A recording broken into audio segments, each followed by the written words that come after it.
One. All right, man. Welcome to another episode of Mother Talks, baby. The safe place for keeping it player, where we keep it kosher every time, all the time. It's another week with your boys, SL and the man T. We What's alive, we goody? kicking it. You know what I'm saying? God is good. We getting money in our pockets. I can't complain. Little money. Try to keep the IRS off my back. You know what I'm You saying? dig? Don't call my phone. Pay them taxes. Pay them taxes because you can sell dope, but they'll come get you for them not paying your taxes. Remember that.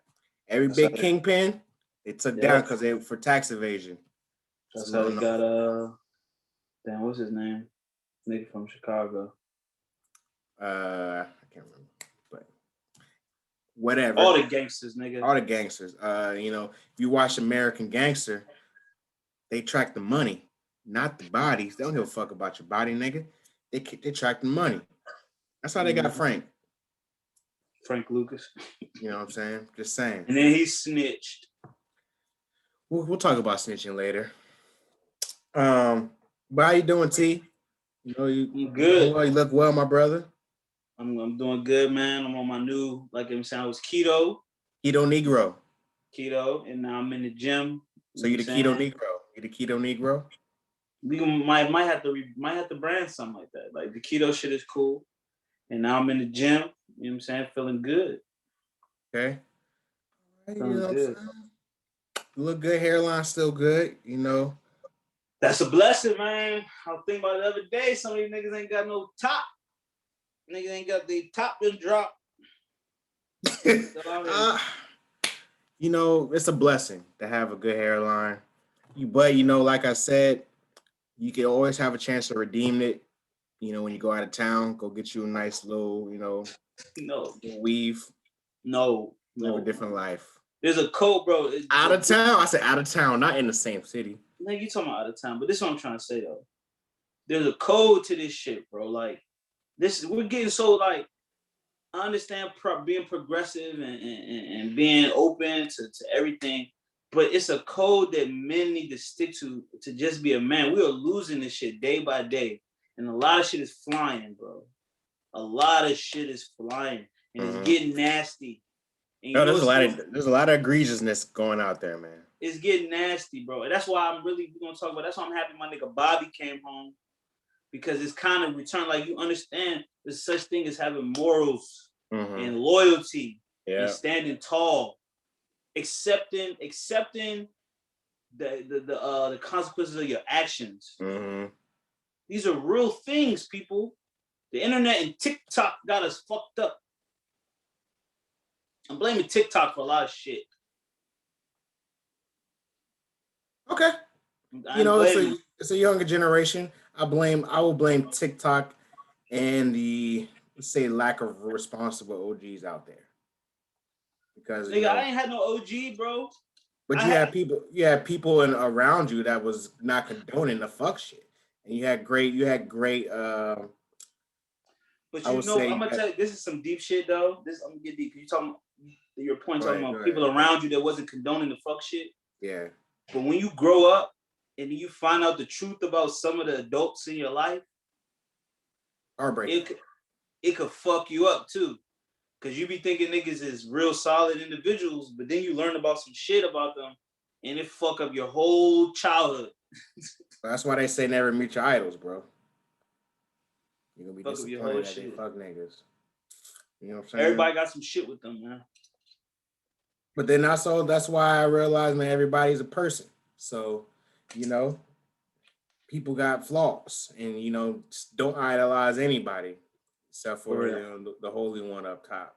But that's true. But we need role models.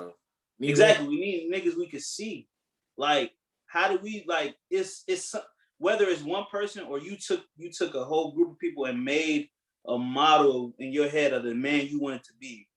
You're like, I see. I'm gonna take this from this nigga, this from that nigga, this from that nigga, this from that nigga, and and I'm gonna put it all together in me and make a ill ass, fly ass, rich ass, player ass nigga. That's good advice. That's good advice for the youngins listening to us, man. Take the good parts of people and put them all together like a smorgasbord of Burger Schmore, yeah. yeah. Like the what's the Power Ranger? Voltron. Nigga, Voltron, that's some. Oh, you wasn't even old enough to watch the Megazord, nigga. Megazord. This nigga Megazord, said, yes. You know what I'm saying? Take all the good qualities of who you want to take, even if they're celebrities. Take idolize of what they have that you think they have good qualities of. Take that Megazord of you, so you can be the best person you can. Because somebody's watching you, regardless if you don't think so or not. Yeah, but I don't got no advice for niggas. I don't give advice. I don't got no advice. When I talk like this, I'm talking to my damn self, like really. And if some shit hit you, then okay. But I can't give nobody no advice, bro. I really can't.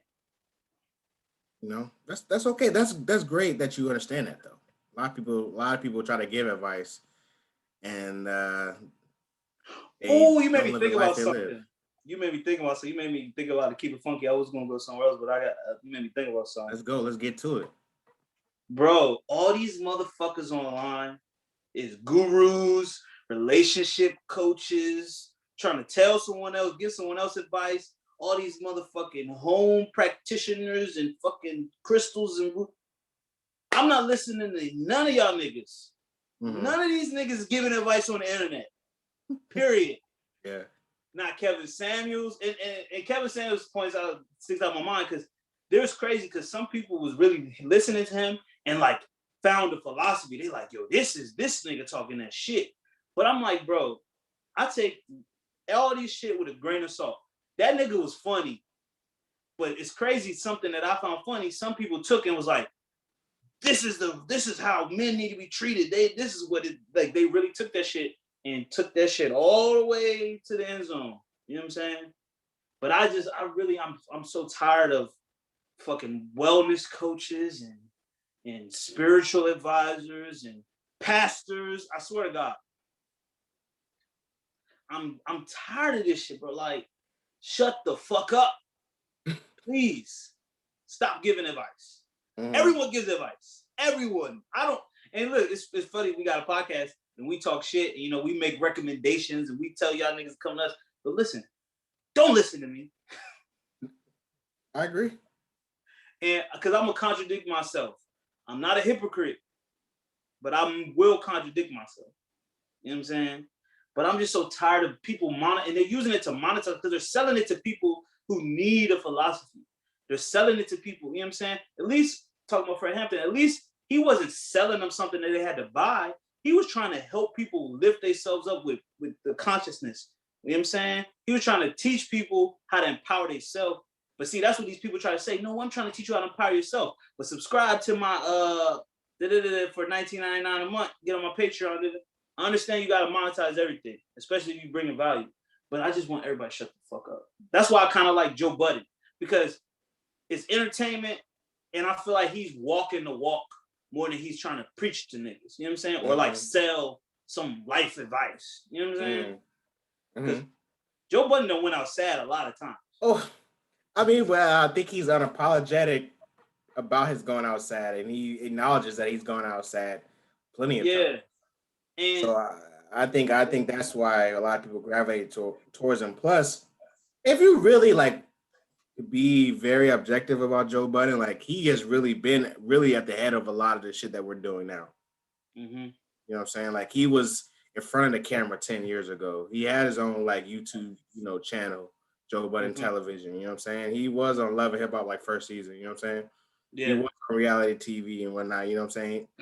And he was the sad rapper. All these things that angry rapper. Like he's been this person. And I think, as we get into like, people being sensitive, they're seeing his old shit and his transgressions of a human being growing up, and they hold that against him. I mean, he is like toxic in some, current ways or whatever. But we all are, my nigga. Yeah. We all are. And you said a word, unapologetic. That's some shit. Like, I'm not giving advice, but I'm talking myself. That's some shit right there that will free you. There's some shit that the world, obviously we're not talking about no real. I'm not talking about no real toxic, fucked up, evil shit. I'm talking about there's some shit that you got to just stand on and be unapologetic about, because you're saying like all this backlash, cancel culture shit. You know who they don't cancel? Niggas is really unapologetic about this shit. Like Dave Chappelle. Like when he says what he says, he's saying it and he's not apologizing for what the fuck he's saying, because you know why? He's probably done all the thought, done all the motherfucking the sifting through the bullshit to be like, you know what? A lot of people might disagree with me, but I'm gonna take this stand and be unapologetic about my shit. You know what I'm saying? Like morals and values is some shit you gotta be, because the world will tell you some shit is right that's wrong. And you gotta be like, nigga, I'm gonna say fuck the world and I'm gonna be unapologetic about my shit. And I'm not talking about standing on no fuck shit. I'm talking about standing on some shit that just people may not agree with you on. And that's fine. That's fine. Not everybody is supposed to agree with you, bro. You know what I'm saying? But at the very minute level, you should have to have civil discourse with someone where you can come to agreement. Like, you know what, I don't agree, but you know what, salute to you, and go on to the next topic. Yeah, but you said that like you're a businessman, right?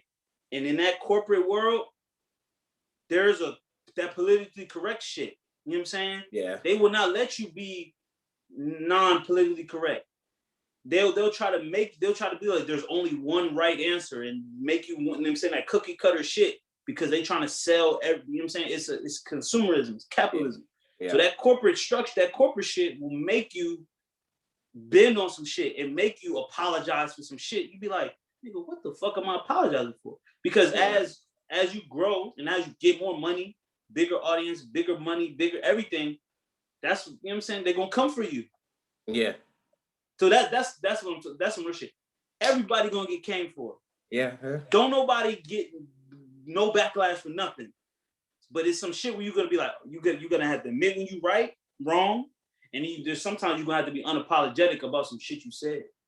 Yeah, I agree, bro. Yeah, you got one life to live, man. You can't be scared of everything. You can't be scared of backlash every time you say something. You're not gonna be happy, son. Like, nah, but that's this fake ass internet shit, bro. Like, we've been coached in how to cover some shit up and make it look like something is not. You know what I'm saying? I'd be afraid, bro, to live life to be scared of everything you say. Like somebody's gonna come, cancel you, bro. Like it just seems like it's just you can't even be yourself to be perfect, because to be imperfect is probably the most perfect thing you can be.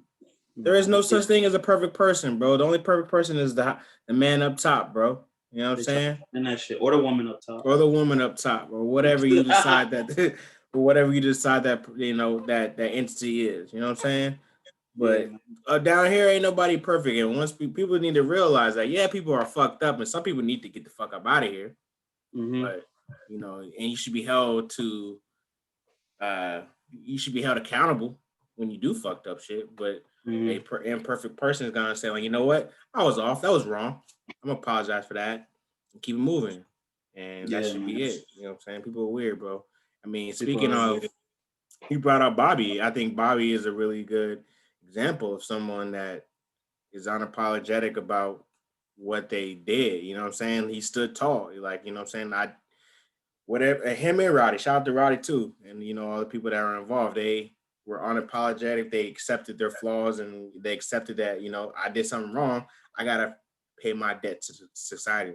Now, however you feel about it, if you're on the wrong side of it, you can feel that way. You can still have a feeling about, if Bobby and them did you wrong, you can still feel whatever way and deal with your trauma however you want to deal with it. But, as an outsider, I see that somebody took a crime, committed a crime. They got charged for it. And then when they got the sentence, they didn't snitch on their brother. They didn't plead. You know what I'm saying? They didn't do no backhanded, cowardly shit. They stood tall in it. And I think I was listening to, I don't know who was it. I think it was Charlamagne, man. He was just like, street culture is so weird, it's so backwards, that this should be an example of how you deal with street culture. You know what I'm Mhm. saying? Like, you say we don't want people to snitch or whatever. So this is a reward and to stand tall. So I'm glad that Bobby and Roddy's getting the love that they're getting Yeah, from street niggas. yeah.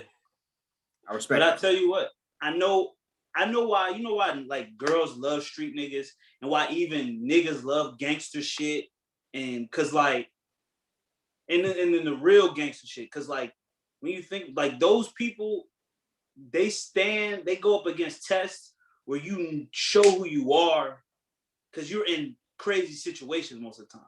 Street shit, Yeah. maybe it's a robbery went wrong, or you know what I'm saying, you dealing with the feds or the police, or you know what I'm saying.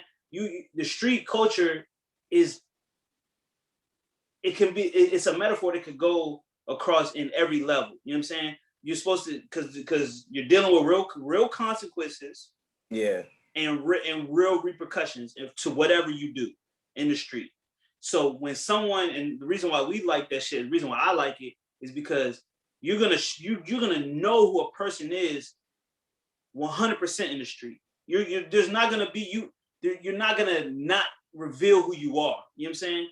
Your true self comes forward faster, and women, because you got to be yourself. If you're gonna be out there making money like that, you have to be yourself, because Yeah. you're gonna get exposed so fast that you won't even last. So it's Yeah. like the people we know about, like, obviously everyone's gonna have shit to say. Like you said, people gonna have shit to say about Bobby. People gonna have shit to say about anybody that lived that life. But think about Young Jeezy, people like Jeezy. People got shit to say about him. But he lived that life, and guess what? He's still here. He's Yeah. still relevant. He still is a man that a lot of people look at him like, yo, he did it the right way, or he did it a way that I can respect. And that's why girls love street niggas, because they're really who they are. Mm-hmm. And niggas love street shit because, like, yo, if that nigga came up out of that, he had to be thorough enough to survive it. Mm-hmm. Like, and then I've been watching this shit Undercover Hip Hop on FX. I don't know if I talked about it in the last episode. And you look at Big U, Deb Antony, Bimmy, fucking Trick. Like, these people are who they are, and they are real celebrities to me, because it's like these motherfuckers went through some of the toughest shit you could go through in life. Yeah. And guess what? They still here to tell the story, and they still looking good, talking good. You know what I'm saying? They seem like they happy. They got joy in their heart. You know what I'm saying? And obviously, everyone should not be a street nigga. Yeah. But I'm just I understand the infatuation with the life. You know what I'm saying? Yeah. Because you're gonna find out who we're gonna know who you are by looking at you. And shit, you might be able to fake it for a while, but you can't fake that shit forever. You know what I'm saying? And that's why girls love the street niggas. They're like, yo, he's so real. And for better or for worse, he might slap the shit out your ass, but guess what? He gonna tell you before he slap you, bitch, you keep fucking with me, I'm gonna slap the shit out you. Yeah. And you know what I'm saying? And to be nuanced about the conversation, there's fuck shit in everything. You know what I'm saying? And we gonna rebuke the fuck shit. We gonna rebuke the predatory, foul, fucked up shit about all lifestyles. But you know what I'm saying? That's why street shit is cool. That's why it's the best. Gangsters movies is the best movies. I mean, that's an American dream, baby. I'm trying to tell you. Gangster shit is as American as apple pie, baby. Exactly, because the white man's was wild western, some gangster shit. You know what I'm saying? The even you think about the revolutionary motherfuckers, they want to steal some tea, dump it in the motherfucking shit. That's some gangster shit. Now they went past gangster shit and did some human crimes, like some fucking real atrocities. You feel me? There's a line when you start committing atrocities. You know what I'm saying? Wiping out people and killing babies and children, and you know what I'm saying, stealing shit. That's when, it always gets bad. But you know what I'm saying? Shout out to Bobby and Roddy. Mm-hmm. You know, we'll see. Ready for the music. We'll see what the summer looks like with them back. You know what I'm saying? Maybe that was a cure to COVID. Bobby and Roddy coming home. That was a cure to COVID? Yeah. The Quiet as Kept pro tip for my listeners. FX got the hits. Channel FX, they got the hits. Oh, all day. Even on demand, you're gonna catch a good movie. Yeah. You know what I'm saying? They got the little hits. spy thriller. But we just gonna talk about original content. Come on now. Oh yeah, they got a lot of we're gonna touch the snow. We're gonna touch on Snowfall, but they still got American American Horror Story. They got what's the Pose. Shout out to Pose. Archer. You ever watch Archer? You know what this Shadows in the Dark or whatever it's called. What's the joint with the vampire? Yeah, the vampire joint. Yeah. They do it right. You know, what's my show? Always Sunny in Philadelphia. You know, they got the hits, bro. They got the hits, son. But you know, but speaking on the hits, well, go ahead. I said all that shit, but that wasn't even my Keep It Funky. Oh, well, we'll get into Snowfall later, but that was the original content.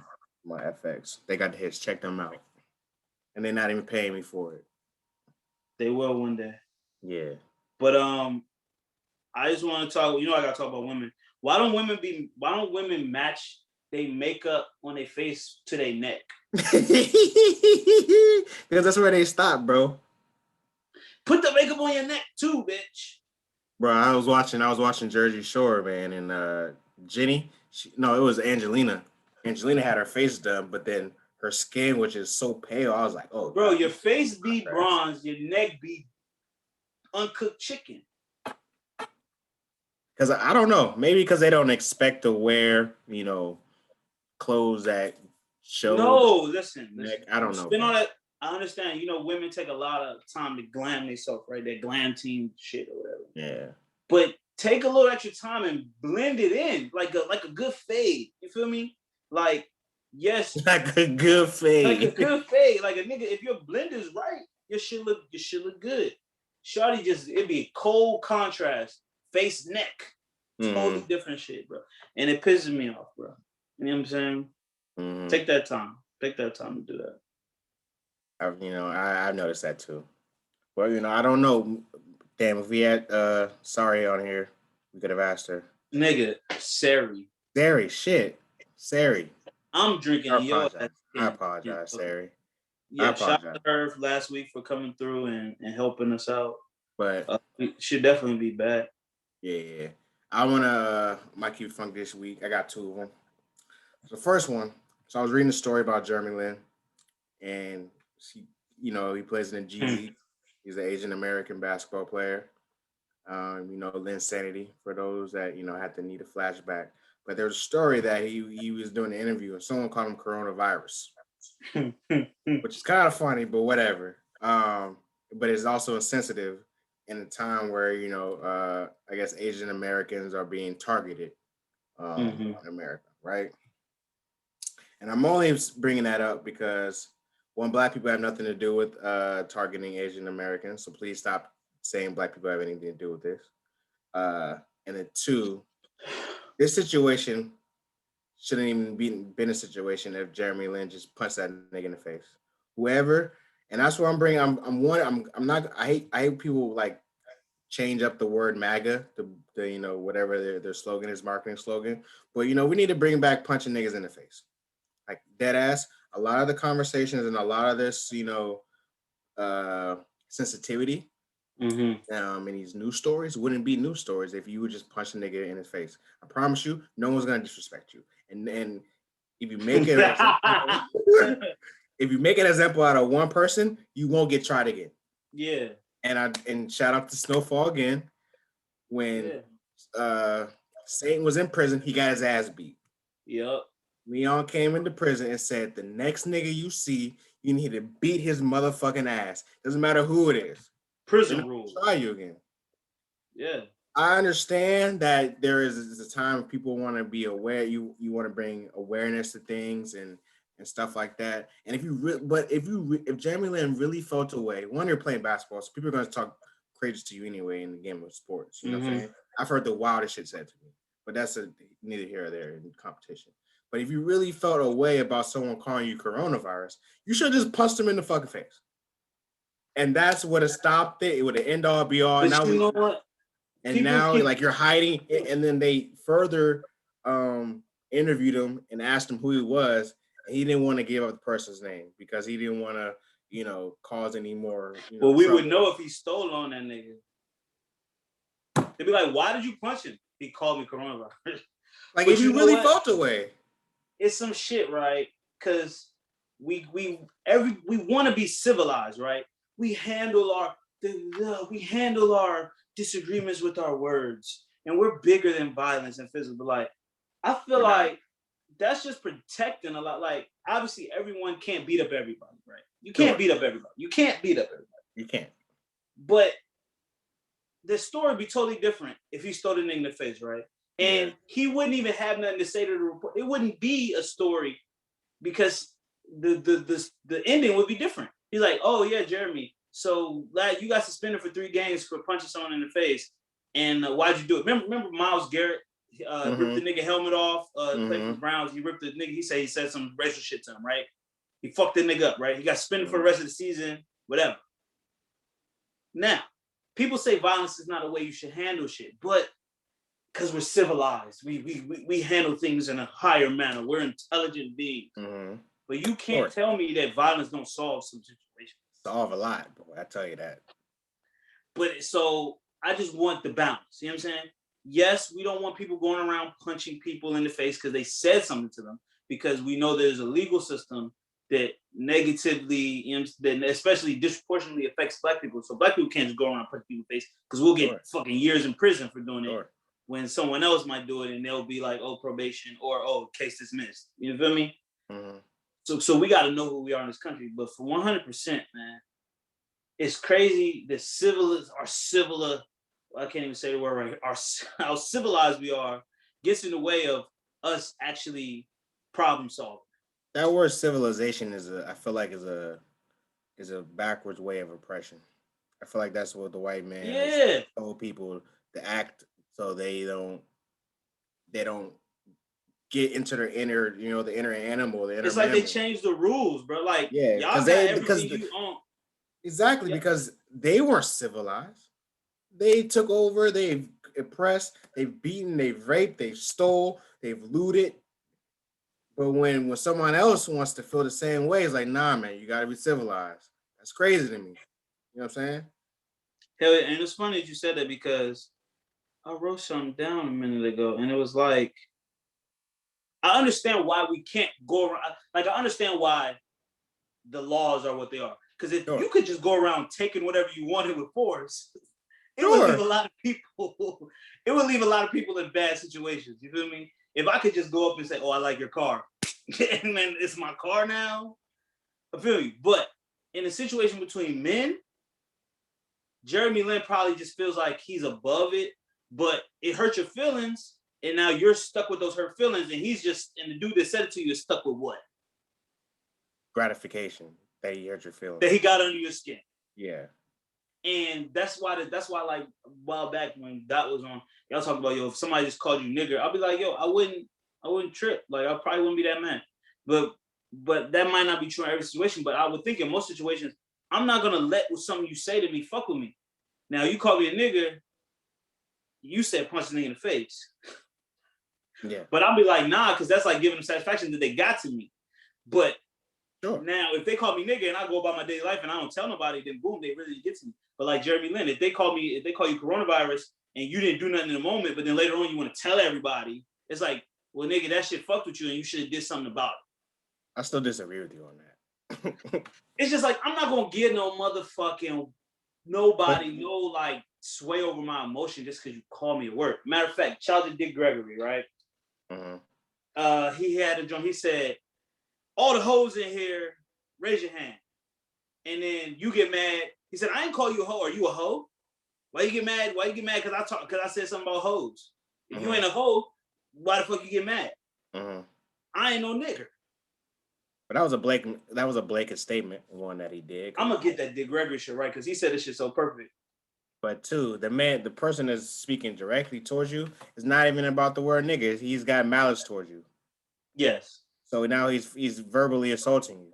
But then I'm like, what? So I feel like they're using that word because they can't do nothing else. Like, are you gonna physically? Are you gonna put your hands on me, or are you just gonna say words to try to get me angry? So now I think of it as in the bigger sense. He calls you a nigger, right? You do nothing. Now he goes on with gratification throughout the rest of his day and his week that he can just call black people niggers and not have no retribution for But it. like I'm saying though, you're So gonna he gets find the punched in the right face. one. He's not gonna do that again. He's gonna See, know that you're I'm right. not gonna You're right. do that. But I'm gonna trust and believe that maybe that nigga called me. Maybe he calls me a nigga on the wrong day, and I'm not turning the other cheek. And he'll never do it again. And he'll think twice, right? Yeah. But guess what? On one day he might have had the right one to call someone nigga. He might have had me on the right day where I was like, nigga, I don't even care about what you're talking about. But he might catch me on the wrong, just like Jeremy Lin. They might have caught the dude that called him coronavirus. He got the right Asian. But guess what? He catch the wrong Asian. Yeah, he gonna get a roundhouse. You run into China Mac still off on you. You feel me? You got the right Asian. You got the wrong Asian. You know what I'm saying? And like I said, it's conflict. Like, but you hit the nail on the head. Punching people is a solution. It should not be taken off the table because we're civilized. I just think like we are in a situation, and you're blaming it on TikTok. I kind of agree with you on the TikTok thing. TikTokers are, this generation, they haven't been punched in the face. I've been punched in the face, and you realize, look, whatever I was doing, I was wilding. You know what I'm saying? I should have relaxed right there. You know what I'm saying? Like words, sticks and stones may break my bones, but words will never hurt me. Okay, sure, but you will know that with them sticks and stones that broke your bones, that was caused by the words that you said to somebody. Yes, words are very powerful, but I do believe that we can get to a state where words won't affect us. But like I said, we're humans. Our emotions are probably the most weirdest, craziest thing for us to manage. So some days I might somebody might call me a nigga and I might laugh it off, and another day I might want to go upside his head. And Jeremy Lin, for sure, if he would, I feel like it's weird to say, like, you're a man. You could have kept it to yourself and handled it. But you chose or at least the threat. Did you get up in his face? Did you say, like, I'll slap the shit out you? But you do understand that it's crazy because, like, I have been a person that I don't look for confrontation, but I'm not scared of confrontation. Yeah. People like, I'm not scared to confront a stranger about something. Someone do something wrong to me. I have no problem with confrontation, direct confrontation. Mm-hmm. Some people literally have a thing where they will never confront anything. Like, it's a that's type gonna of be human. Tough for you. But you know that these people that are out there, that people that just don't do confrontation. They will let somebody fuck up their order. You know what I'm saying? That's why you need a good girlfriend, right? Because she'll tell the waiter, this ain't what he ordered. Some niggas will take what you give them. You feel me? So I feel like maybe I can see the side where he's like, I want to speak up from those people that feel bad about something but don't like confrontation. But it's survival of the fittest out here, man. Only the strong survive. Like, that's some real shit. I'm sorry. That's the realest, bro. We trying to even out the playing field. And yes, black people are behind in some areas and white people, but I'm just saying, like,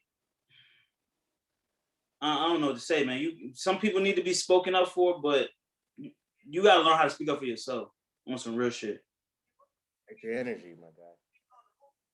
Shout out to Jeremy Lin. Hopefully he is healed from the situation, and in the next game, no one tries him and calls him coronavirus because they're scared he might go to the news.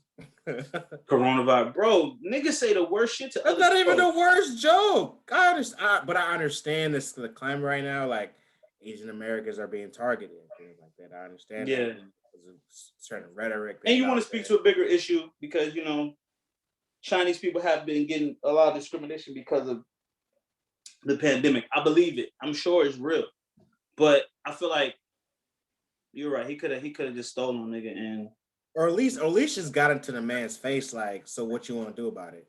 And even if you're not putting hands on him, you're at least sticking up for yourself.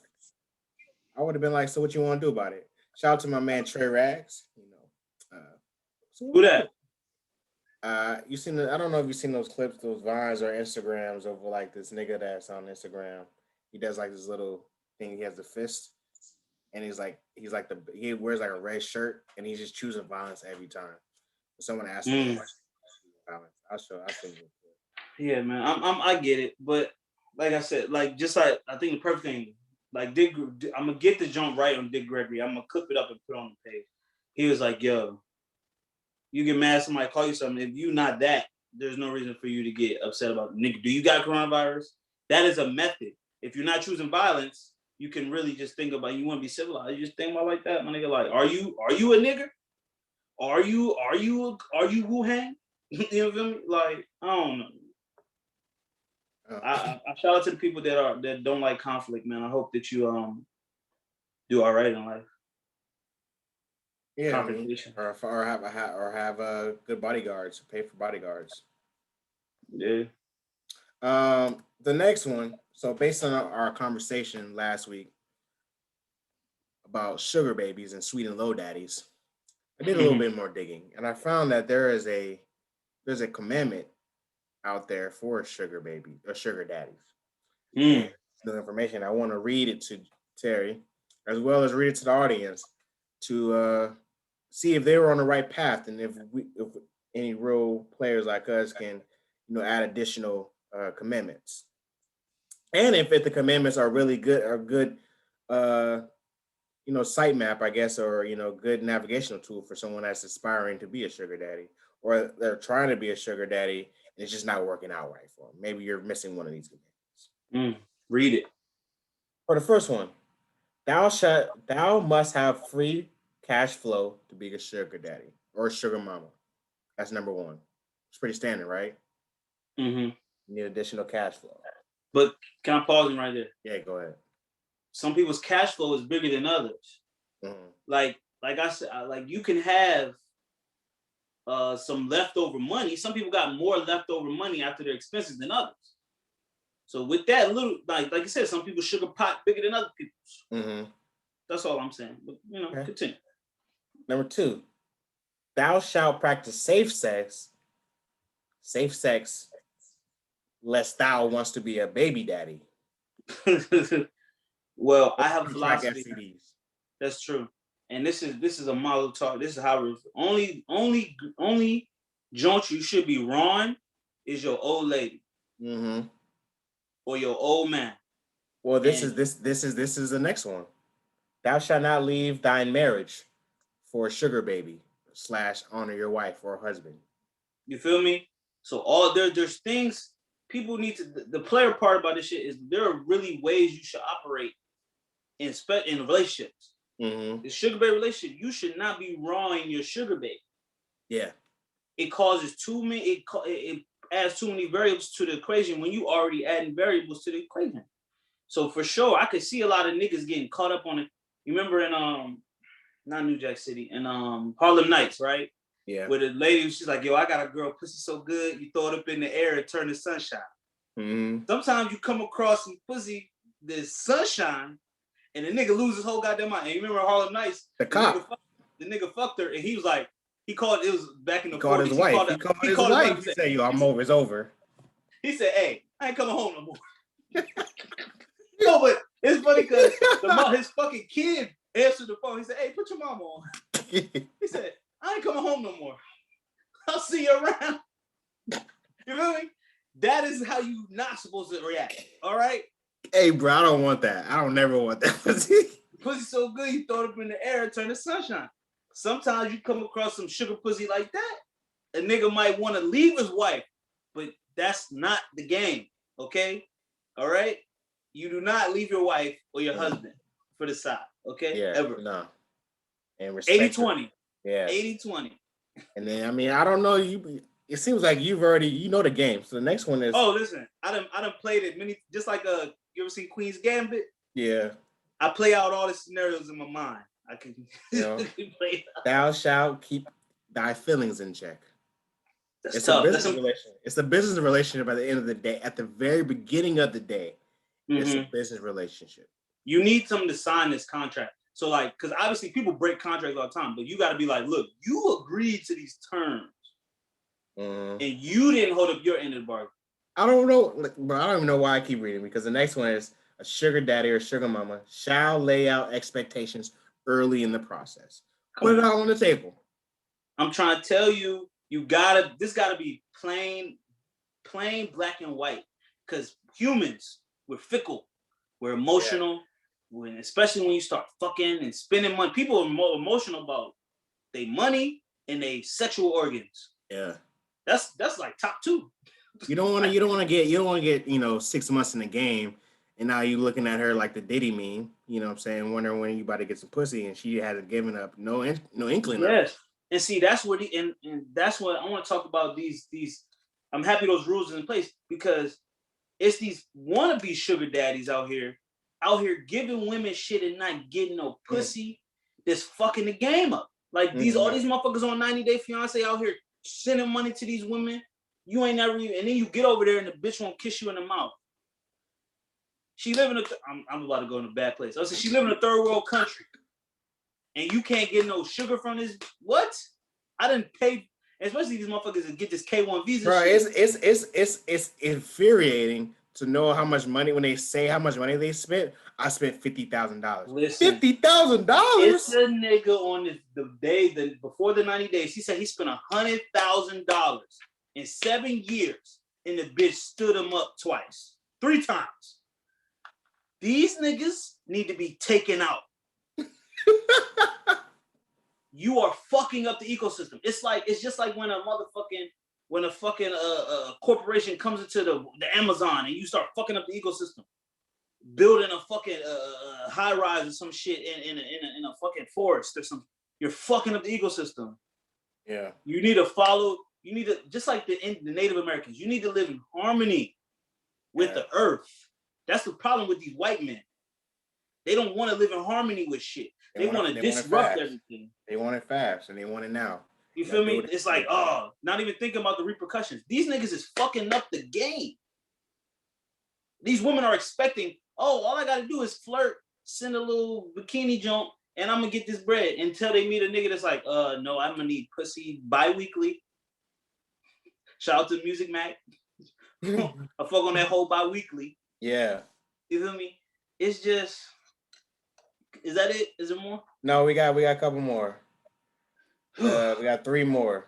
The next one is, thou shalt treat your sugar babies with respect and discretion at all times, and you should expect the same from your the sugar baby. So basically, mutual respect. Yes, because at the end of the day, this is a gentleman's in a lady's agreement. Yes. This isn't like there should be, now this is when we should be civilized. Yeah. When we're dealing with each other like this, we should be civilized. Treat each other with respect, don't talk crazy to each other because you both have something to lose. So yes, you do. It's a business deal. Next one, never forget it's for the sugar baby to impress the sugar daddy or the sugar mama. Remember, this is for the sugar daddy. Remember, you have the cash. You are the one in control. Remember, it is for them to impress you. They need to look good. They need to, be intelligent. They need to suck and fuck good or whatever. Mm-hmm. Because they want what you got. They want some of your sugar. 100%. They got to continue to impress you. I got another reference for people if you want to do some homework. It's the movie Widows with Viola Davis and Liam Neeson. There's a relationship in that movie where one of the widowed ladies ends up with a sugar baby situation. And he clearly explains his expectations of what he wants for her. And it's a good on-screen visual for people if you guys want to do this homework in your own time. Go watch Widows with Viola Davis and Liam Neeson, that racist dude. Yeah. But the woman, you'll know the situation when it comes in, and he is very charming. He's spending his money, and he explains to her what role he wants her to play in his life and where she fits in. And he's like, you want me to pay this bill. He's like, I know the bill gonna come and you want me to pay it. I want you to do this and not give me no grief. That's what I'm paying for. And she's dealing with like, she understands that it's an arrangement, but she gets confused and he helps her to get unconfused. Okay. That's important. Yes. And the last one, and I think it might be the most important one. When your agreement ends with your sugar baby, you should leave your sugar baby better than when you found them. Yes. Humanitarian. Come on now. She was broke, like we talked about before last week, what I'm saying? Get her some classes, what I'm saying? If you put her onto some stock games or something like that. Get her if you have enough money to invest in a little business or online business, go ahead and do that. You wanna uplift people. Yes, but also you gotta know which joint is worth that type of investment. You Yeah. know what I'm saying? Because some bitches ain't worth shit. Oh, facts. And I think it's like I said, it's very humanitarian and taking care and helping somebody out is one of the most player things you can do. Mm-hmm. You know what I'm saying? Especially her leaving, like you spent your time with her. Man, she's actually a better person in a better position, more intelligent, more well spoken, more traveled, more like that is the ideal situation, you know what I'm saying? And it don't get no more player than that. You don't this I said you don't want to leave no scorched earth. Yeah. You want to leave a garden behind you. You know what I'm saying? Like the ground I walk on just blossoms and becomes the soil becomes rich after I fuck with you. Like that's some fly shit. I mean, You don't want to leave no broken every business bitch. relationship, you want to leave on a mutual agreement that we both benefited from this. Yes. You know what I'm saying? Like, just with any relationship, you want to benefit, you want to leave with I got something, you got something. Now you're better. That's I'm better. some player shit right there. Like when I leave a joint, the ground is soil. Mm-hmm. The ground is soil. The ground is fertile. Mm-hmm. The soil is rich. You could grow anything there because I was there. Now, if you go there and you fucking just like the white man, they fucking decimate everything in their trail. They don't leave nothing to replenish. Ain't nothing getting turned over. The soil is ruined. You feel me? Yeah. So you can take that and apply it to your sugar baby, sugar daddy relationship. You know what I'm saying? But see, the problem is humans. They get emotional. They get fucked up. They're evil. You know what I'm saying? Niggas don't know the code, man. Niggas don't know the game. Well, I mean, this is why we're here. I think that's what 2, 4, 6, 8 commandments right there. That's a good start. That's a good 8 for you. That's a good 8, and then let life give you the other 2. Yeah, man, commandments, bro. That's why God had to give humans simple rules to follow, but we still break them. Still don't follow them, bro. People still covet their friend wife. People still out here. You know what I'm saying? That is a matter of fact that we gotta revisit the commandments, bro, because you know how much happier everyone would be if they just follow a lot of those commandments. And those commandments, like, and obviously they're different commandments for different things, but those commandments, the 10 commandments that Moses, was it Moses? Or Abraham? It was Abraham. Yeah. That Abraham had. Was it Moses or was it Abraham? That was Abraham. I think it was Abraham. It was Moses. No, it was not. Well, it was either one of them two. I think it was Abraham. It was Moses. Because remember, the Prince of Egypt, he came down with the commandments. It was Moses. It was Moses. We're just gonna do a quick. Look. Okay, but I'll keep talking. He gave it to Moses. Thank you. I knew it was Moses. Abraham, I get them two mixed up sometimes. But hell yeah, because just you put the 10 commandments on the internet and it don't even translate because people always looking at what other people got, wanting what they got. And you know what? This is some total random shit. I've been drinking some Henny, so the creativity is flowing. Mm. I was talking with one of my friends, and you know how. Why do men want to have sex with as many women as they can? That's a layered question. It's a layered question. But you do recognize that it's a lot of men that want to fuck as many women as they can, right? Yes. They feel accomplished. They feel it feeds their ego, right? To have sex with as many women as you can. Yeah. Now, what do you think is the opposite, the inverse of that for women? Sleep with not as many men? Is that where you're going? You're close. It's to have as many men want to fuck them as they possibly can. Okay, I see where you're going. And whether they fuck them or not, that's not what I'm talking about. Just like men want to conquer as many women as they can, women want to be praised and sought after by as many men as they can. Shout out to the queen, JT. What she say? All these niggas want to fuck JT. All these niggas want to fuck JT. They love that line because you know what? Every woman on some level, just not every woman, but that's the ego in the woman. The ego in the man is, I want to fuck his man. The ego in the woman is, that's why they say, oh, I like to look good for myself. I always want to be on point. That's why some women may post provocative things on the internet or always take sexy pictures or wear filters. Because you know why? Them likes equal lust, thirst. So and to put it in different terms, they want as much thirst as they could possibly get in their whole life. So men want to fuck everything they can. Women want everybody they could possibly, even women. I mean, even they want women to fuck them. They want women to want them. They want men to want them. And this is not everyone. I'm talking about the ego. This is the ego. I just wanted to acknowledge that because I don't think I've ever said that. Like when I thought of that, I was like, that's why a lot of these girls are on the internet doing what they're doing. They want as many niggas, rich niggas, broke niggas, fat niggas, tall niggas. They just want niggas to want them. Yeah, I see that. I see where you're going. You feel me? And it made sense to me because I was like, but a lot of women want to acknowledge that. Yeah. They like, I don't want him. It's not that you want him to want you, and for you to be able to have the choice of whether you want him or not. Mm-hmm. Just like I see where you're going. Like, so women are like some women are like the vampire, the energy vampire on What We Do in the Shadows. Exactly. Great show.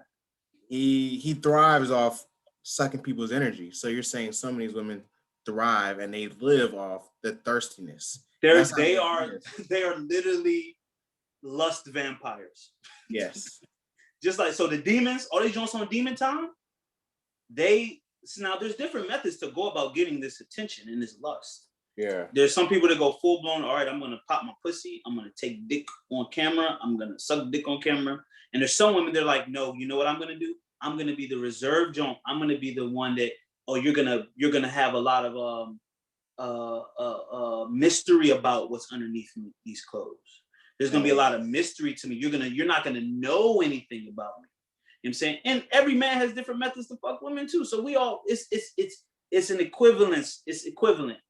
But I just don't think I think women understand that. But I know what I've never said on this podcast, that understanding that a lot of women feed their ego by getting as much attention from men as they can. And that feeds them. Well, on the inverse, niggas are lust vampires too. Oh, for sure. And it's weird because they're not lusting for women. They sometimes lust for women, but a lot of times they're lusting for niggas' attention. Why? Pause. It's like not getting, but like getting. Not in like the sexual term, but like, you know, that's why they flexing guns, why they flexing money on the ground, why they flexing such. Because they want to feel better than other niggas. Exactly. That's weird old behavior, but they're lust vampires too. And just like women say, oh, compliments from girls hit harder. When a nigga compliments you on some shit, it hit a little bit harder than when a girl compliments you on some shit. Yeah. Like when a nigga be like, yo, that jersey hard, bro. Like you be like, nigga, I knew this shit was hard. Yeah. But it also like, it's like, oh yeah, these niggas recognize me. You feel me? Yeah, you know what I'm saying? Somebody say, I see you, big bro. You like, yeah, you know, I'm out here, you know, I'm chilling. The ego is a wonderful, twisted thing. It's very twisted. Yeah, I don't know. I just had to say that. I don't know where it came from. It's the Henny gave me that one. I mean, do what the liquor tell you to do, man. Listen, I watch too much television. Shout out to liquor. Yo, did I put you on the Trailer Park Boys? You did. I binge watched another television show that everyone might not be into because it's a little different. It's Canadian, but when I tell you it is pure comedy, Trailer Park Boys on Netflix. They don't do nothing but drink and get high the whole episode and get in trouble and commit crimes. And there's some white boys that live in Canada and live in Trailer Park. That's all they do. And shout out to Snoop Dogg was on it. Is the lick he be like, wait, Randy. the liquor telling me. He said, can you hear it? You gotta drink more of it. And that motherfucker be listen. Oh, you know, and Leahy dead. R.I.P. Yeah, R.I.P. Leahy. R.I.P. to Leahy. This is for him and to the liquor, man. Listen to the liquor, people. I promise, man. Listen, I love white comedy, bro. I can't help it. Yo, Some of my favorite shows are white comedy because they be geeked the fuck out, bro. I met somebody that likes Step Brothers, but don't like Talladega Nights. Talladega. That's different. That's different. How I said it's the same. It's the same movie. It's the same vibe. Yes. He said, "Oh, it's just dumber." I was like, "Man, that's the stupid good shit." But I tell you, when they did miss John C. Reilly and Will Ferrell, you seen the Sherlock and Watson, John? Yeah, that wasn't a good movie. They missed with that one. But because the formula, it normally worked, but that time it was just too. They were crazy. 3 for 3. I mean, listen, you get 3 for 3. You get Step Brothers. You get with the other guy, not the other guys. Step Brothers. What's the name? Talladega Nights. Weren't there another one? I don't know if they were two. Them two was together in another joint. But them three, right? Other guys, Talladega Nights and Step Brothers, nigga. That's Will Ferrell is a go, man. We got to give him his flowers, bro. Like, he got way more hits than misses. Come on now. Elf. What's the joint where he's kicking and screaming? Nigga, Ron Burgundy, nigga. The Anchorman. Come on, son. Like, you gotta give flowers. Like, you know what I'm saying? We're black first, but I gotta give love to Will Ferrell, man. You know, that shit he did with Kevin Hart was trash, but regardless, he does a damn thing. He makes me laugh. He makes me laugh. Man. We're gonna run through these topics real quick. Yeah, go ahead. So we already spoke about a little bit. Bobby Shmurda came home. He was released from prison after 6 years. Shout out to Bobby, bitch. Excuse me. He returned home to get on a private jet with Quavo, where he was surrounded by fives, which were not the best looking women in the world. Yeah. But I did see a tweet. Let's have this conversation, bro. Why would they do that? But see, I saw a tweet and someone said, "Yo, you can't come from doing 6 years and go right into bad bitches. You gotta work your way up." No, that's a great way of rationalizing it. But no, you don't bring me Terry. When you came home, what we do? Listen, we went to the club and we got a section. It got you around some good-looking women. We were around very good-looking women, and I threw up in the ice bucket. See, now I'll tell you what you have been if we had picked you up with some ducks. I would have been a little upset. But Bobby did the right thing also. You saw when he was, there was a video, somebody tried to give him some liquor. Yep. He turned it away. I love to see that. Yep. I love to see that. Because that's what happened. That was where I messed up when I got out. I went, you can't not drink for 6 years and then start drinking. You're going to die. I was only out the game for 3 months and I died. Yeah. Not to have a drink. And I came out drinking straight Henny. Yeah, we violated you, bro. Like, we shouldn't have let you go in so hard, bro. I don't remember nothing after a while, bro. It was I went out bad. But Bobby didn't go out bad. He's home, waiting for music to come from him. Shout out to Bobby, shout out to Roddy, shout out to Brooklyn. And his hat returned to earth. But that's the cure to COVID was Bobby and Roddy getting out, bro. I mean, well, they outside, man. They outside. And I hope they stay out of trouble. You know what I'm saying? There's gonna be a lot of that's why me seeing him turn away the liquor was a relief to me, because I was like, that's the right mode you need to be in, bro. You diving into that liquor shit is an easy way to slip up. Easy way to slip up. More news, celebrity news on the opposite of the high. Tiger Woods was in a car accident this past weekend. We don't be riding for Tiger like that, but I just wanted to mention him because he was with D. It's funny because I was watching. He was with D Wade on the golf course right before that shit happened, and I remember I was like, "Oh damn, D Wade with Tiger." I was like, "Oh, he does like black people." But he seems to be all right, but he has some injuries to his legs. Hopefully he recovers, because whether Tiger fucks with black people or not, he is half black. He is worth $1 billion. You know what I'm saying? It's something to aspire to on some levels. I was watching the Tiger documentary on HBO Max. I haven't got to it. And they were bringing up the point where he was fucking, where he was just going hand fucking mad hoes.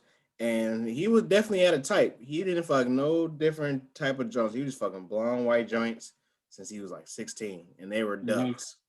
His wife is way better. I think Yeah, he I had a respect him model for wife, doing it but though. them little easy and little side pieces, he was fucking. But see, there might be a method to that madness, right? But the problem was he was loving these joints. What we say with the sugar baby commandments, he did not keep his feelings in check and he disrespected his wife. But see, you know what? The fact that he listen, they were playing the voicemails. He was loving on these joints, son. Flying these joints to the tournament. So violating, being egregious. I'm gonna say this because Tiger had a whole lot of game on the golf course. Yeah. But he didn't have no game outside.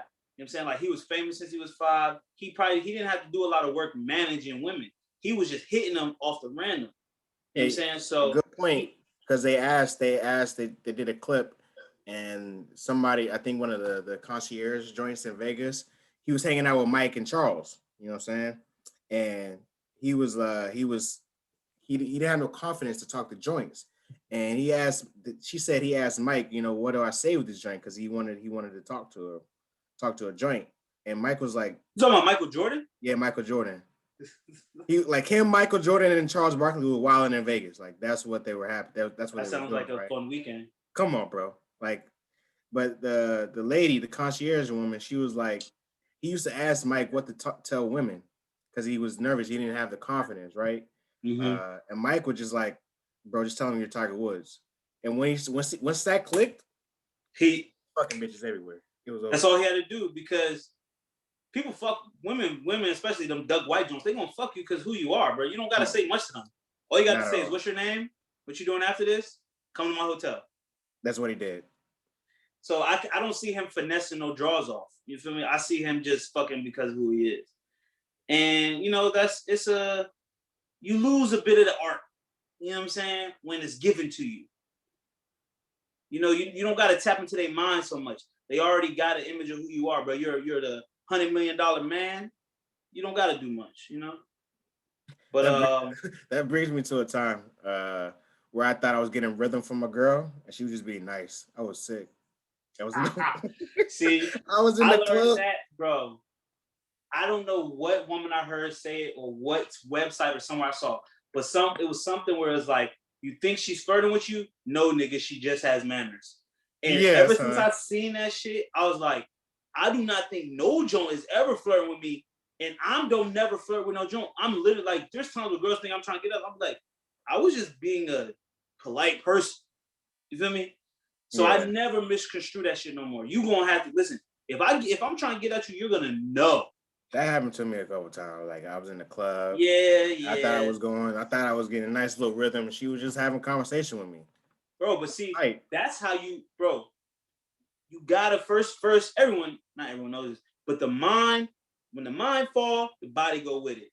So if you get to tap into someone's mental, into their, you know what I'm saying? That's how you really get them physically. But I think it's like Kung Fu. You get the pussy by not trying to get the pussy. You know what I'm saying? So just having a conversation put you in a regular situation. You just probably moved before you were supposed to move. The liquor was talking to me. Oh yeah, when the liquor talk to you, the liquor gonna tell you, hey, grab her thigh right now. grab her thigh. Listen, I've had some nights where the liquor spoke to me and I did some things that I wish I hadn't done. You know what I'm saying? I'm in a position to say that alcohol has not always been my friend. You know what I'm saying? Yeah. I've done inappropriate things, said inappropriate things, and I know that I don't need to get to that point. So if I'm gonna get that drunk, I need to already I don't need to be looking for women when I'm that drunk. I need to just be trying to enjoy myself. You feel me? Because if I get that drunk and I'm looking for women, there's a high probability that I'm gonna slip up and do something that I wouldn't want. That's contradictory because once you get to that level, you're gonna start looking for women automatically. Though. See, that's when you're supposed to just go to your phone and already have something. Yeah. So let them wild thoughts off in the tweets or not in the tweets. Yes, send them nasty shit like, hey, sitting on my face. And see, but I like to give them a time. You're sitting on my. I've never done this before. I've never done this before, but I'm saying I would be like, you're sitting on my face at 2:20 tonight. Be ready. You feel me? She's like, 2:20. That's good to set a date though. That's real player to set a date. Yes, 2:20. Put something my on the face. 2:20. My face. Your pussy. Meeting. You feel me? And this is damn the Henny really talking. I am not opposed to getting my face rolled anymore. Lit, bro. It's lit. Come on now. Lit. You know what I'm saying? I'll be like, right here.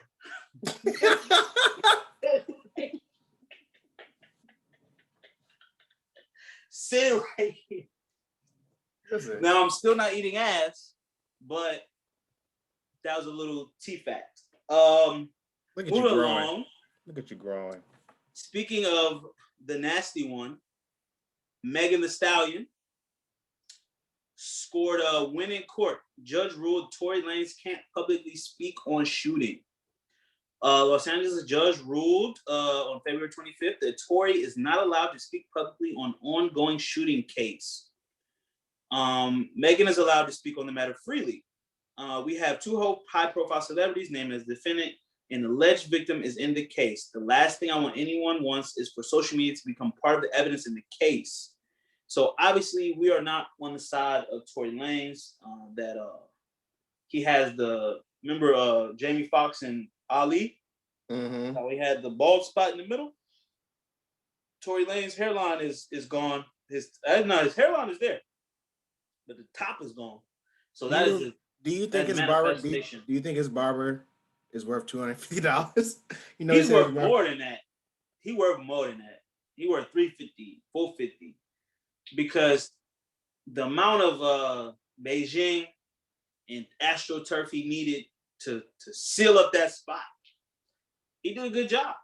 You know what I'm saying? And everyone knows Tory Lanez is bald. He was pretty open about his journey with the hair, but I just think that is a manifestation of what's going on in his soul. You know what I'm saying? The inside will always affect the outside. You know what I'm saying? That's why you got to take care of yourself. That's why you got to live a good life. When you out here shooting women, you lose your top drop, and not on purpose. But he can't talk about it publicly, and I don't think he should, because he still hasn't atoned. You know what I'm saying? He hasn't admitted he did anything wrong. He hasn't apologized. He's still claiming innocence. And at this point, once Megan said out her mouth, Tory shot me, it was kind of settled for me. When if they said Terry shot me, now legally or not, I'm gonna have either my lawyers make a statement and claim my innocence or something. But he's out here just moving around like he didn't do nothing. You know what I'm saying? And he needs to atone, bro. And I'm not passing judgment. I don't have any sympathy, but I am empathetic, because if I made a mistake, I would want to have the ability to atone. But I don't have no sympathy for this nigga in this situation, because he put himself in the situation. Yeah. Yeah, man. So that's going on.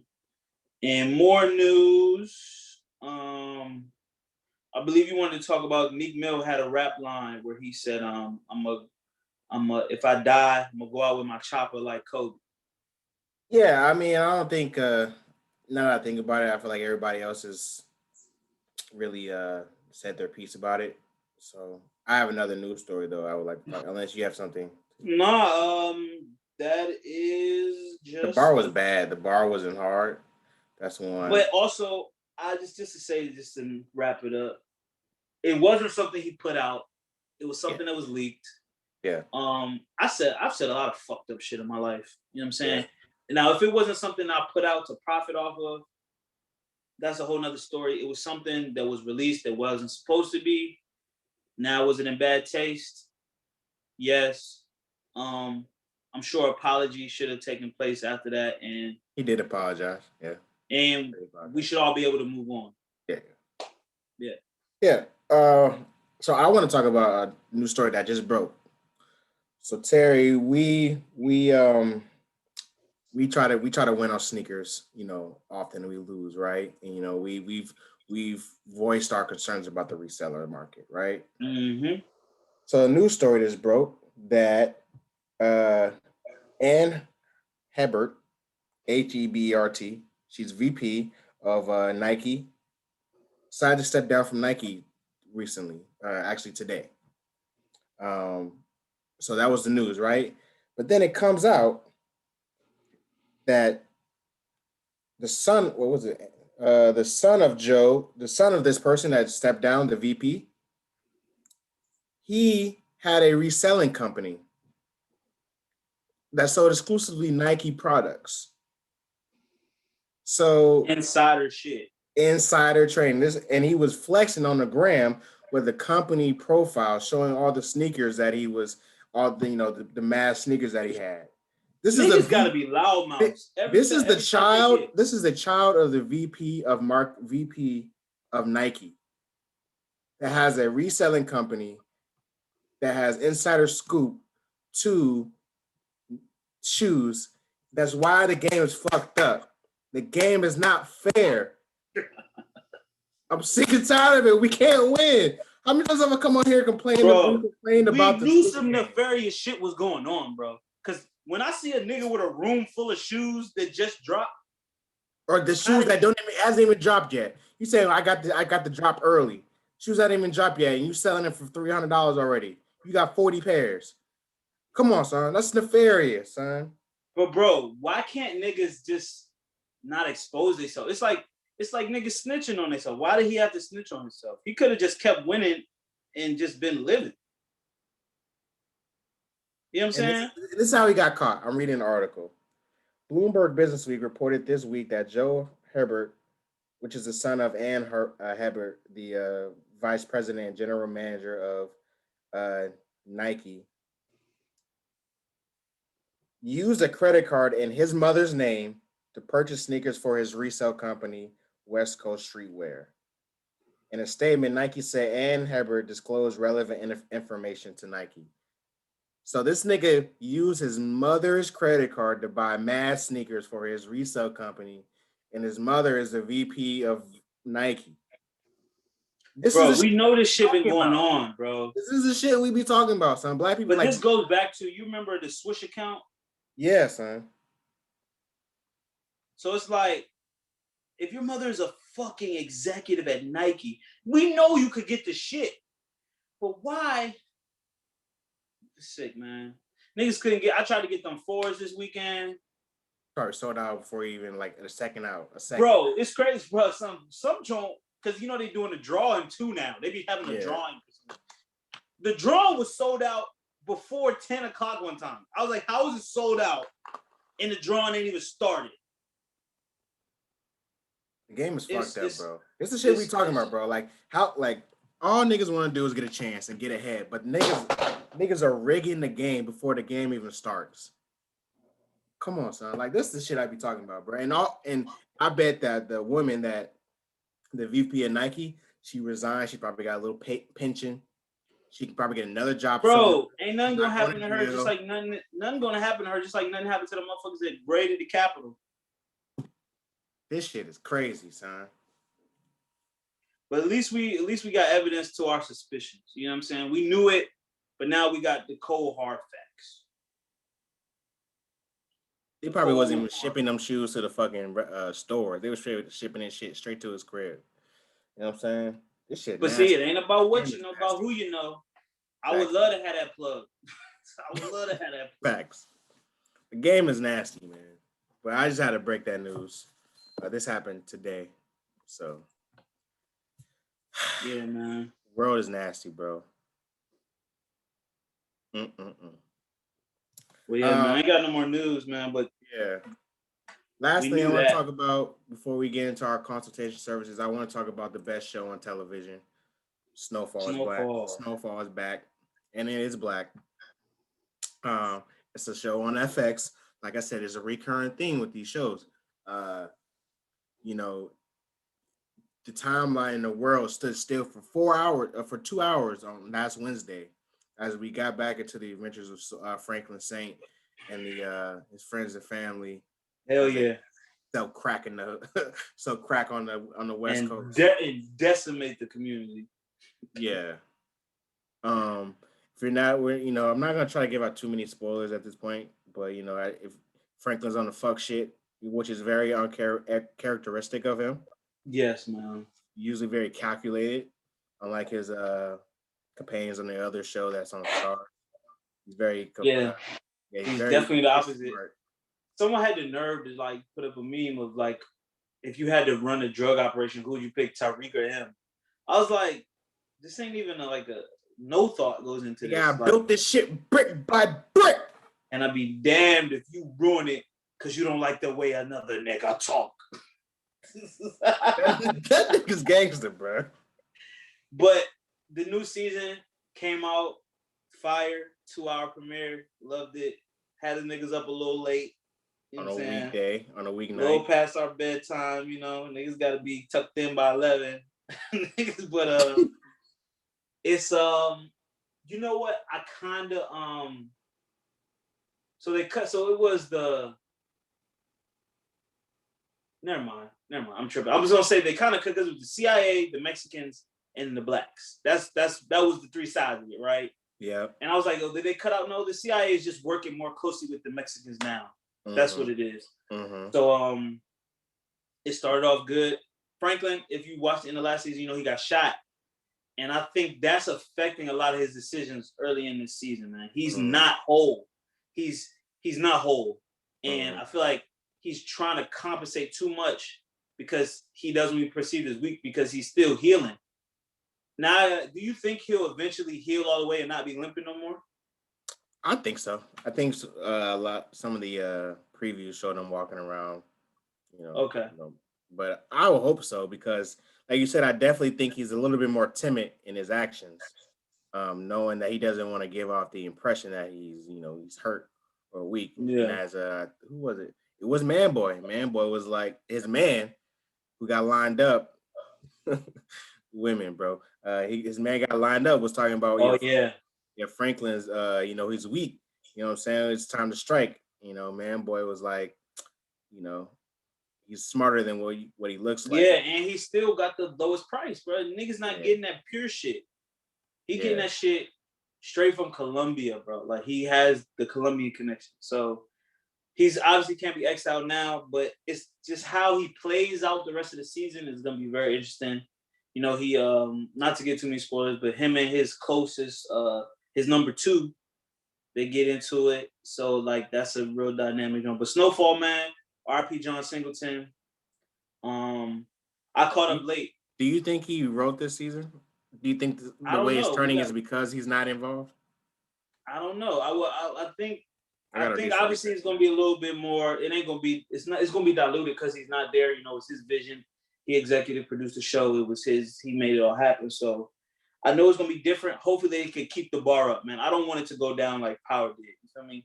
Like Power at one point was up here, and then the later seasons, it just kind of the writing got bad, the plot got bad. You know what I'm saying? But right now, after the first episode, it's wartime, baby. Oh, so, it was action packed, bro. I was on my pins and needles, bro. Yeah.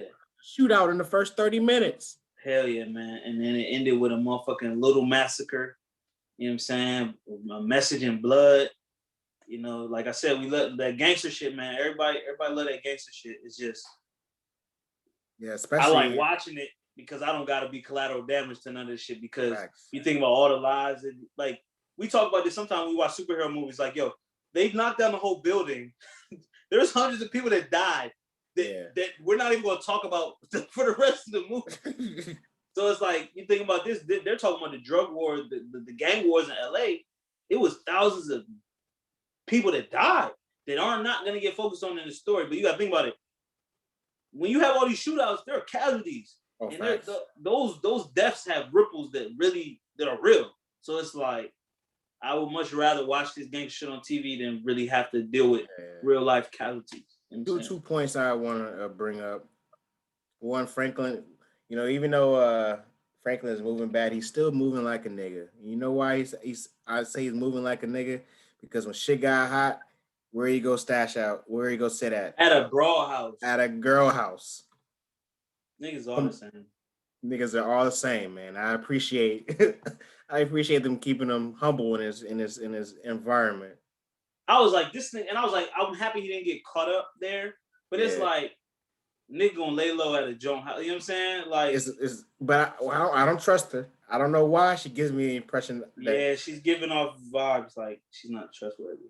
yeah. And two, even though we're enjoying the fuck shit that's going on, let's keep our third eye open and remember that it's the CIA that planted crack in the hood. The only reason this Yes. is happening is because the CIA is putting crack in the hood to fund their communist war, the war against the communists in Colombia and shit like that, in Venezuela. So keep your third eye 100%. open. You know what I'm saying? Remember that. Another thing when we're arguing on the internet about the government and white people and things like that, remember they put crack in the hood. They that's crazy. Government, and then they want to arrest niggas. That's what's crazy. Yeah, shit. You want to arrest us and kill us about things you put in the hood. Cocaine. Yeah, Cocaine. Snowfall's back. You know what I'm saying? Cocaine was a white person drug. All we're doing is smoking weed and maybe a little coke. You had a little money. You know what I'm saying? Remember, Franklin couldn't move the coke, but when that crack hit, it's hard to move the coke, man. Yep, cheap, easy to make. So keep your third eye open, people. But Snowfall's back, baby. Let's have discourse. People that watch Snowfall. Let's chat. Let's talk. You know what I'm saying? Meet us on the timeline at 10 o'clock on Wednesdays. Oh yeah, we all everybody there. Be there or be square. You know what I'm saying? Snowfall Wednesdays. So meet us there, baby. But I got a couple questions, and I actually have a black business to talk about this week, and we can wrap this thing up. You know what I'm saying? So the first question, we'll call this person Ava. My now ex-friend is mad at me and says I'm fake because I stole her man. She was cheating on him and even told us about how she doesn't even like him for real. He's actually a good guy and deserves better, so I snatched him up. Should I feel bad that she feels bad about that? And can I rebuild our friendship? Don't feel bad. I'm gonna be honest. I wasn't paying attention when you read the beginning of the fucking. Can you basically Ava snatched up her now ex-friend's boyfriend. Oh, you grimy. She was cheating, but she was cheating on him, and even told her that she doesn't even like him for real. Oh, She says he is actually a good guy and deserves better, so she snatched him. Well, I'll say this. How about this though? You asked your girl, first of all, you could have shared this nigga. Mm-hmm. That's something that women haven't adopted. You being selfish. I see that. There's something that women haven't adopted as much as men have adopted. It's just like passing a joint off to your homie. So if your girl's like, yo, I don't really fuck with him like that, you could have just went to her like, yo, is this a personal, or are you like, or is he for the team? Because shout out to you taking it back. Exactly. Shout out to Philly. You know what I'm saying? Are you a personal? Like, is this something that you personally keeping to yourself, or is this something you trying to share with the team? First of all, she got multiple niggas. So if you go ahead and slide and go ahead and fuck with this nigga, it's not really a violation of the friendship, because it's not her personal. It's not her main. You know what I'm saying? Or if it is her main, it's not something that she expressed to you like, yo, he's off limits. Mm-hmm. So like the first move really should have been for you to come to her real like, yo, is this a personal, like, what's up with him? I like that. But she doing him dirty. You do have a leg to stand on in that area, but the friendship, you should have went to her first instead of like just go ahead and slide and try to slack it. And now that's grimy. That's grimy. And now, are you trying to be with bro? Like make him your joint? Because then that's a whole nother situation. Because then you're still friends with the girl if y'all don't fall out over this, and then this brother is gonna be hanging around y'all. So she says my now ex-friend. So obviously, okay. So you lost a friend. Listen, girls lose friends over niggas every day, daily. So I can't really say that you as a consultant, I would say, in this scenario, you are actually in the clear because you do have one leg to stand on. Uh-huh. Your friend was cheating on and abusing the relationship with this man. So you can always throw that back in her face. If she tries to throw in your face, you fucking my sloppy seconds or some shit like that. See, now you're bringing me into another conversation piece. Maybe we'll talk about this next week. You know, what do you do as the man? Like your man's is acting wrong. You know, she obviously she was like and she was liking the piece, and she felt away because her friend was treating him wrong. But that's supposed to be your man's, right? You're supposed to hold your man's down first, right? Even though the piece that you know, the person that you're interested in is being dealt wrong. Isn't it chicks before dicks? I thought so. Bros over hoes. You gotta suck that up. You just gotta suck that up and chalk it to the game. Like, you know what? Yeah, I don't know. Obviously, you weren't really friends if you were willing to sacrifice your friendship over a penis. Yeah, but see, she might have saw a lot of potential and try to scoop him up. She got to listen. Like when the stock get low, you get in low, and the stock price go up. You the winner. You just be happy with the new nigga you got. Exactly. So now that the girl's not your friend anymore, you shouldn't feel too bad about it, you know, and she shouldn't feel too bad about it because, like you said, she didn't really like him. But guess what? Humans, she gonna switch him and be like, I just said that to you. That was my nigga. It wouldn't have mattered. We had a relationship. Like she's definitely gonna flop. You know what I'm saying? But you with him now, he belongs to you. The friendship is over with. Just ride right off into the sunset. Like you said, if she would have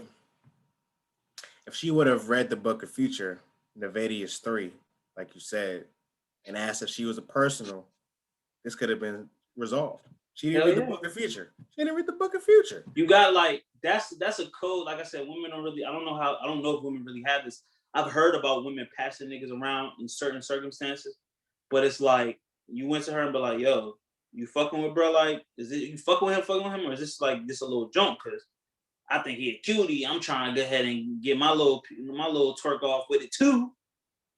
You know what I'm saying? And then first of all, you're not supposed to especially a pass around, you're not supposed to cuff him. Yeah, you can't cuff the junk. You're not supposed to cuff the pass around. But as we know, it happens. Yeah. Niggas fall in love with the pass around. But player advice from Miles Talks, right off in the sunset with your prize, man. You got him. He's yours. Yeah. Person, queen. The last one today is we'll call it JR. JR just found out his girl has been saving and hiding pics and videos of her and her ex the whole time they've been in a relationship. After she told him she got rid of him.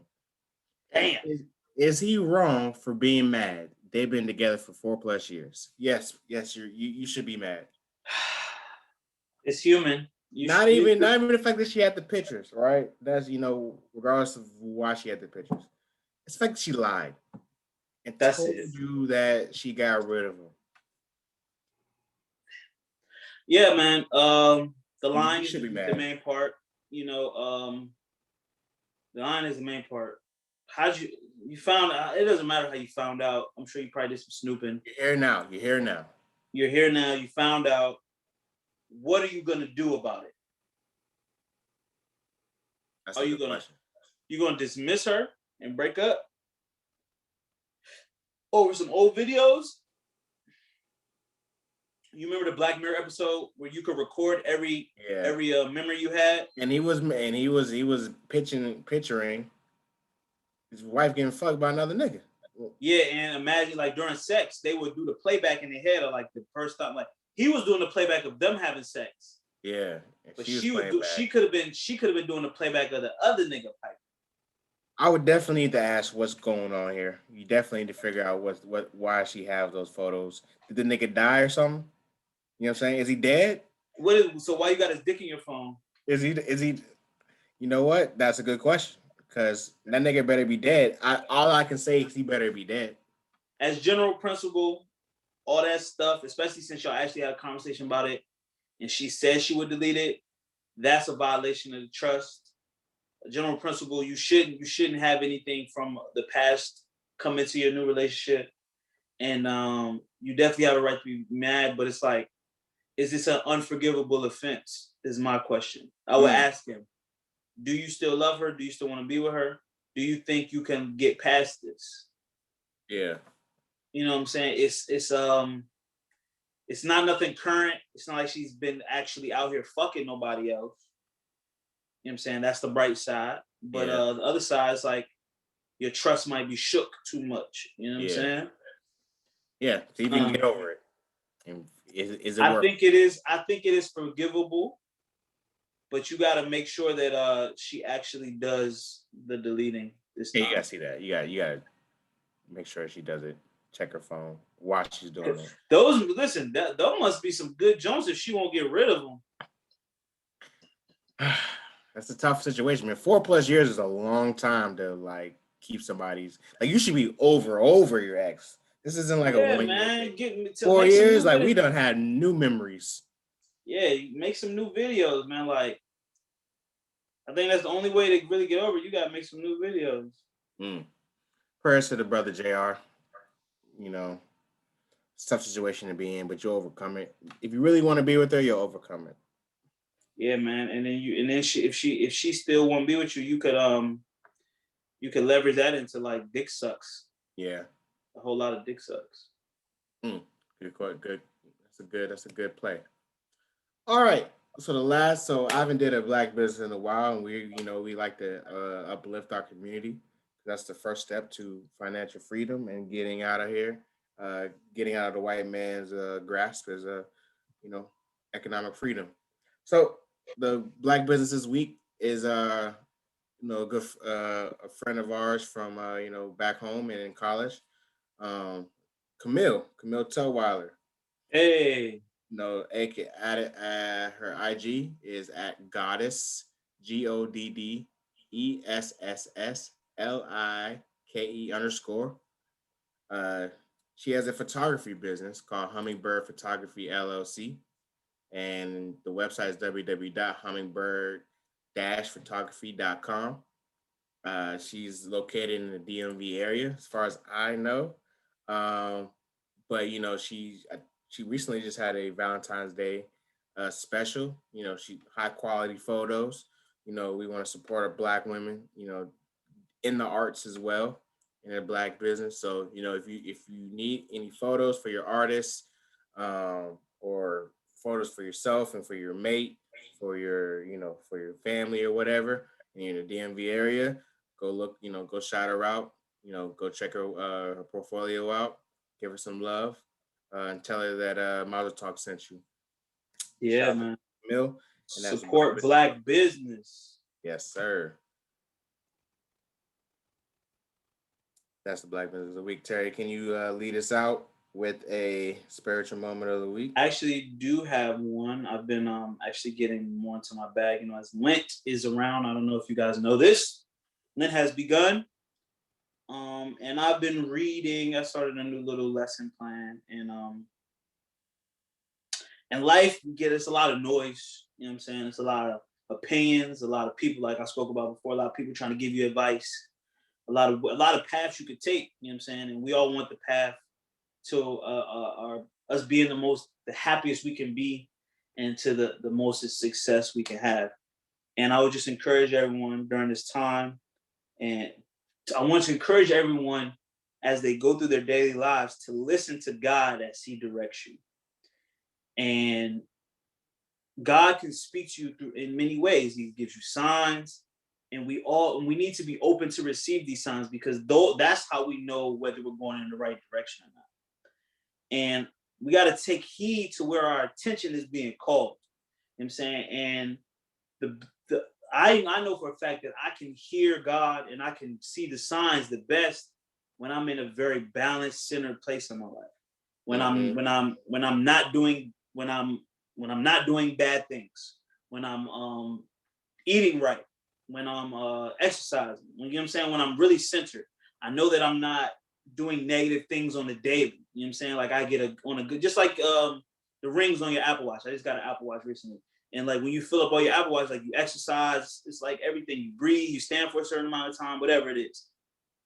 And it's like when you get on a little run of stacking those days together, of just having really good productive days, and maybe not even productive.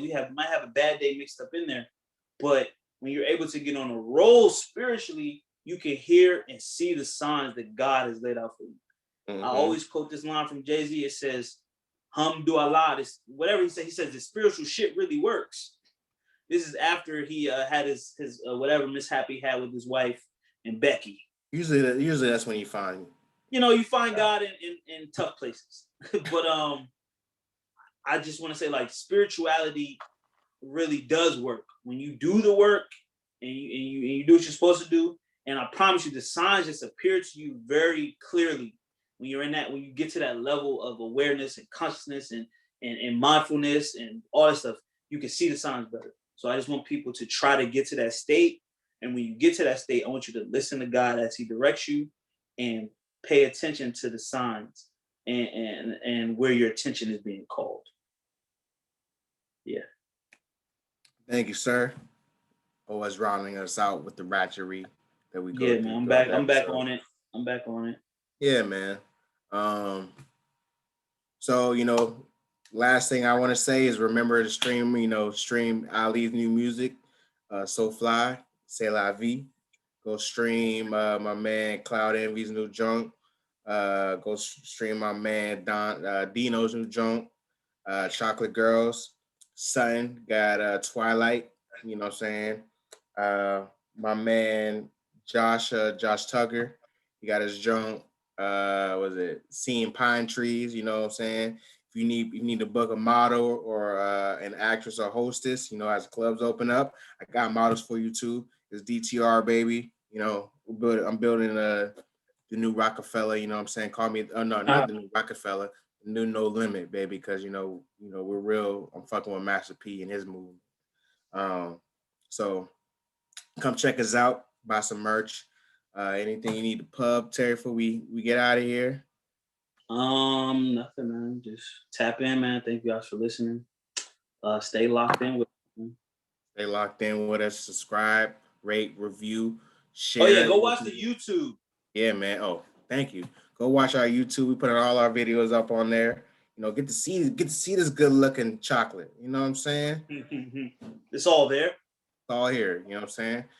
Well, remember, on a path to playerdom, there are 3 rules to success. Stay true to yourself, stay true to the code, and wear your mask, man. I might change that. And actually, stay true to yourself, stay true to the code, and mind your business. We'll see you next week, baby. Thank you for tuning in. Peace. I love it.